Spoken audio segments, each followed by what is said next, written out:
लाडक्या बहिणींसाठी अतिशय आनंदाची बातमी आहे। लाडक्या बहिणींना आता मोफत जो गॅस आहे तो मिळणार आहे। याची जी अर्ज प्रक्रिया आणि याची जी यादी आहे ती शासनाकडून जाहीर करण्यात आलेली आहे।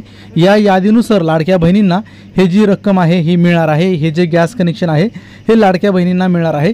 तर याची सविस्तर माहिती आपण आजच्या या व्हिडिओमध्ये जाणून घेणार आहोत। त्यासाठी हा जो व्हिडिओ आहे आपण संपूर्ण पहा आणि आपण आपल्या या YouTube चॅनलवरती जर प्रथमच असाल तर आपला हा जो YouTube चॅनल आहे तो सबस्क्राइब करायला विसरू नका। तर या ठिकाणी आपण जाणून घेऊया लाडक्या बहिणींना प्रधानमंत्री उज्ज्वला योजनेअंतर्गत लाडक्या बहिणींना जो मोफत गॅस जो आहे तो मिळणार आहे।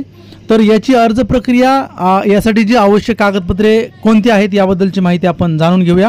यासाठी आपल्याला अर्ज करायचा असेल तर आपल्याकडे आधार कार्ड, रेशन कार्ड, बँकेचं पासबुक आणि आपल्याकडे पासपोर्ट साइज जो फोटो आहे तो आपल्याकडे असणं आवश्यक आहे। हा जर असेल तर आपण यामध्ये पात्र होऊ शकता।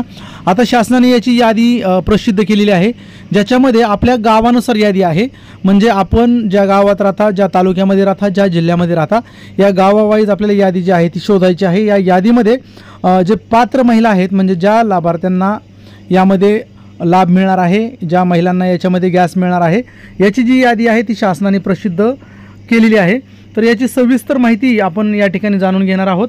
तर आपण जर पाहिलं तर प्रत्येक महिलेला जो गॅस आहे तो या ठिकाणी मिळणार आहे। तर याची जी यादी आहे आपल्याला स्क्रीनवरती संपूर्ण जिल्ह्याची किंवा संपूर्ण राज्याची दाखवणं शक्य नाही। त्यासाठी ही जर आपल्याला यादी पाहायची असेल तर आपल्याला काय करायचं आहे, एक वेबसाईट आहे त्याची जी लिंक आहे मी डिस्क्रिप्शनमध्ये आपणापर्यंत सादर करेल किंवा मी वेबसाईट जी आहे आपणापर्यंत या ठिकाणी सादर करू इच्छितो। महाराष्ट्र योजना .in या वेबसाईटवरती याची यादी दिलेली आहे, त्या ठिकाणी जाऊन आपल्याला अर्ज करायचा